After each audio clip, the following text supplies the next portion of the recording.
ඔන්න අදත් අපි ඔයාලත් එක්ක එකතු වෙන්නේ අමුතු ආකාරයේ රට ආශ්‍රිත ගැටලුවක් එක්ක.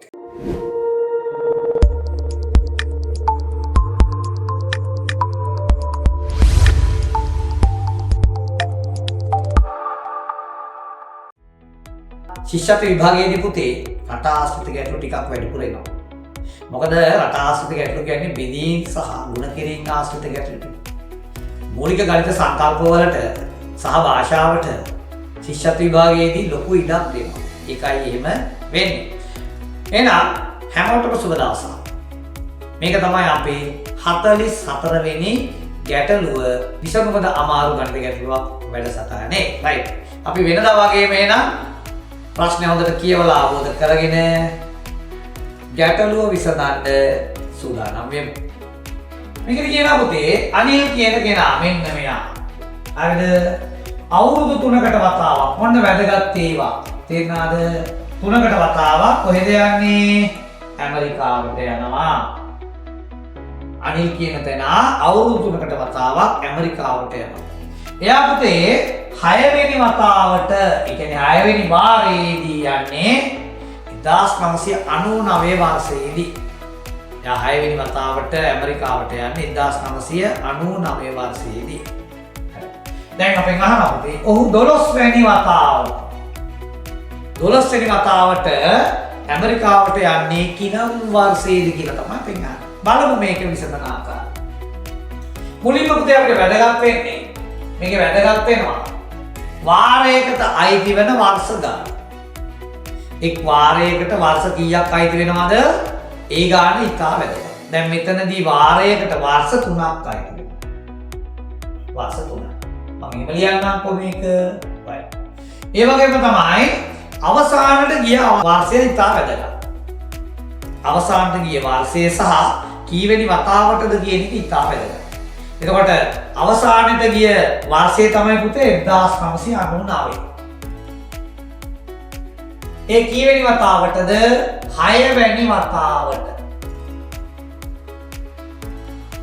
ඒ කීවෙනි වතාවටද? 6 වෙනි වතාවට. දැන් තමයි අපේ ගැටලුවට එන්නේ. අපෙන් අහනවා දුවේ පුතේ 12 වෙනි වතාවට මෙයා ඇමරිකාව බලා යන්නේ කීවෙනි වර්ෂයේද?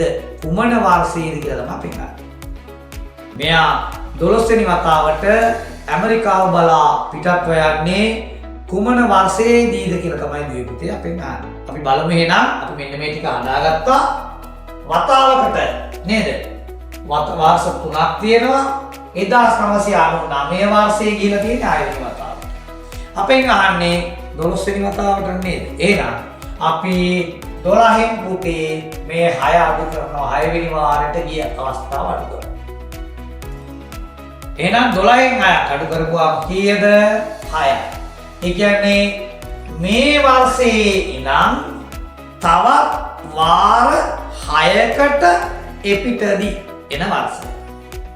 1999 වර්ෂයේ ඉඳන් තවත් වාර 6කට එපිටදී එන වර්ෂය තමයි මේකට පිළිතුර වෙන්නේ.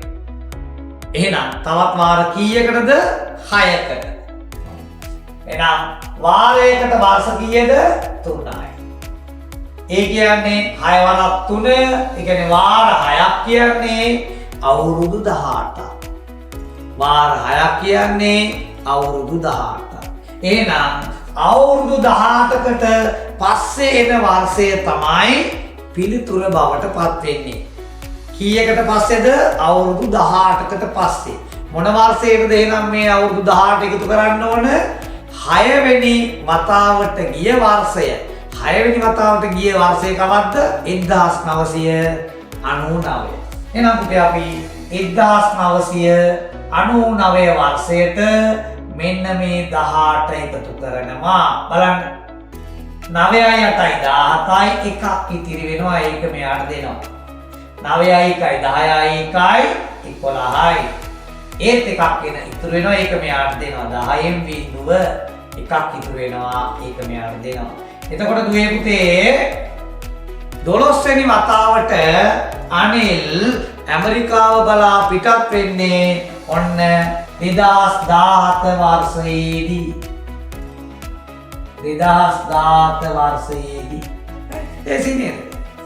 හරිම ලේසි. මේකේ වැදගත්ම කාරණා තමයි වාරයකට අයිති වෙන වර්ෂ ගාන, ගිය වාර ගාන සහ අවසාන වතාවට ගිය වර්ෂය අපිට හොඳින් අවබෝධය තියෙනවා නම් ගැටලුවට විසඳුම හොයන එක හරිම පහසුයි. ඉතින් දුවලා පුතාලට මේ වගේ වැරදිලා හරි ගැටලුවක් ආවොත් නැත්නම් මේ වගේ ගැටලුවක් ප්‍රශ්න පත්‍ර කරනකොට අහුනොත් මේ වීඩියෝ එක චුට්ටක් බලලා විසඳන්න අමාරුයි වගේ නම් නැවත බලලා විසඳන්න උත්සාහ කරන්න.